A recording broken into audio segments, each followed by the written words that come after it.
So I'm having a chat with Tyler of Goodbye June. How are you? Doing great, Jim. How are you doing? Good. Yeah, not too bad. Thanks so much. So firstly, we've been playing a new single of yours called See Where the Night Goes. What can you tell us about the track? Well, that's one of the more funner, rowdier tracks on our new record. It's the title track, and we just released it a couple days ago, and we're super. It's going over super well. We wrote it about a rowdy night in New Orleans. So that one's just a good story that we told.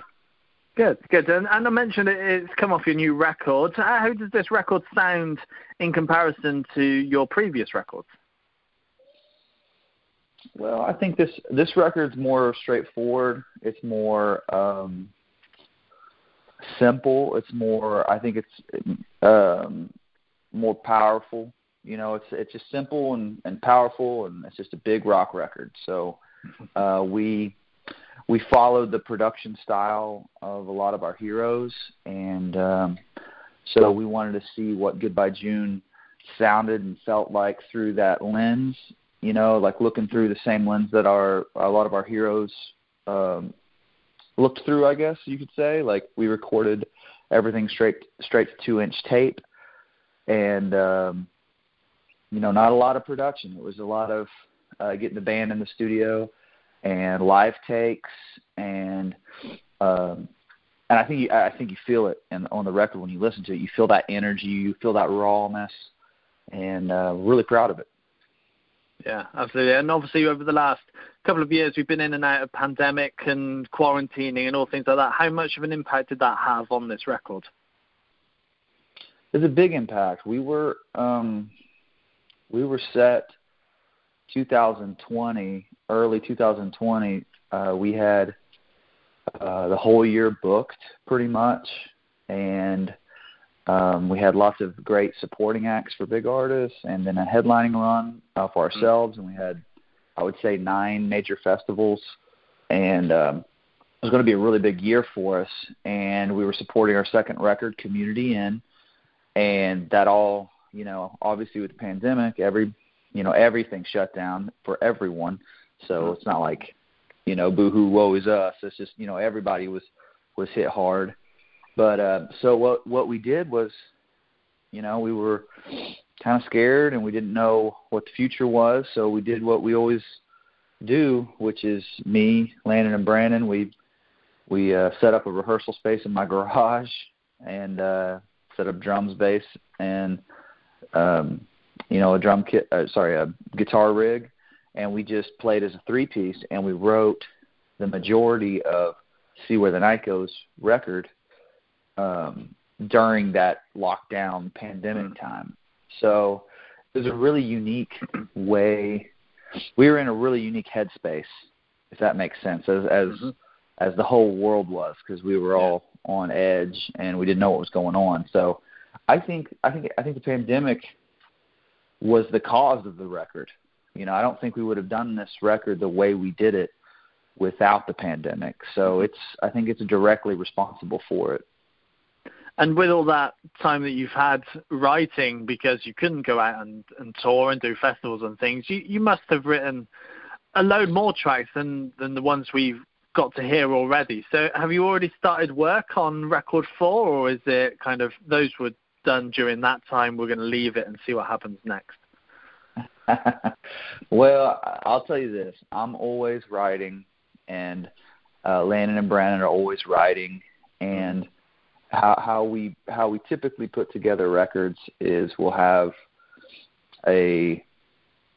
start having, when we start saying, okay, we want to do another record, and we figure out who we're going to do it with and kind of get the basic ideas of what we're doing, and then we'll write for a while, and then we'll come and have some coffee or beers or whatever, and sit in a circle and kind of do show and tell like in preschool. And we just sit around and play each other's songs until we find the group of songs that we all really love, you know. So we had lots of songs. We recorded, I think we recorded 13 or 14 total, and 11 made it. and we were wanting to do a 9-song record.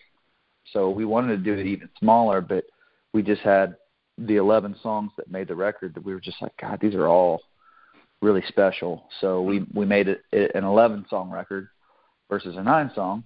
And then, we have Goodbye June.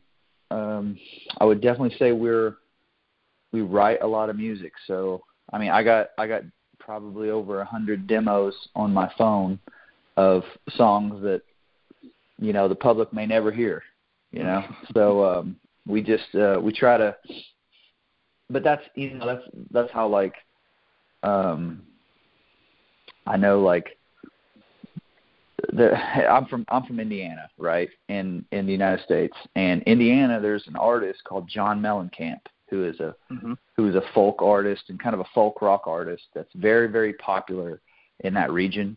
He always had a quote that, write 100 songs and you'll write one good one. And so I kind of always took that to heart. And I was like, oh man, I got to write 100 songs. so that's kind of the mindset, is just trying to hone that craft. Yeah, for sure. And we've got some good news in that you are heading out on tour across the US. I bet you can't wait to be back out on the road again. Yeah, man, we can't wait. It's going to be a lot of fun. We're going out with our friends. There'll be more dates to announce soon, but we're doing a handful of dates with our friends Bad Flower, and then we're doing about a month-long tour with our friends Whiskey Myers. They're a great Texas rock band, and yeah, it's going to be so much fun. There'll be more and more shows announced, and we're definitely, as we speak, we're booking, trying to book Europe and trying to book continental Europe, and just kind of trying to navigate that landscape right now. But we're really trying to get some shows on the books. So hopefully we'll see you get across the pond and see you soon enough. Yeah, when are you hoping to be back here in the UK? Man, I would hope we have some festivals booked in summer. So we have some festivals in I think Antwerp and Spain, and if we made it that far, we might as well just keep going. That's what I say.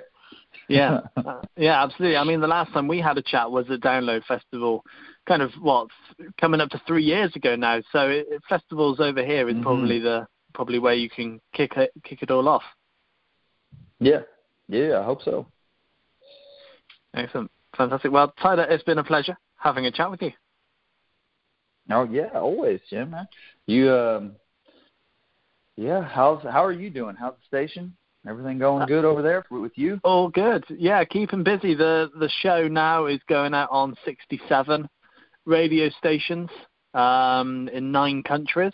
So that's good. That's still building up nicely, and most of them are FM or digital. So yeah, wonderful. Quite popular. So everyone likes to chuck interviews my way, so I get them piled in, hence why I now have to play 4 interviews a week, so I get so many to do. I've just finished this week's show, which has Slash and Miles Kennedy on. So yeah, it's good. It's going strong, and it's keeping me busy, which is the main thing. Well, wonderful, man. Well, thank you so much for having me and playing my band Goodbye June.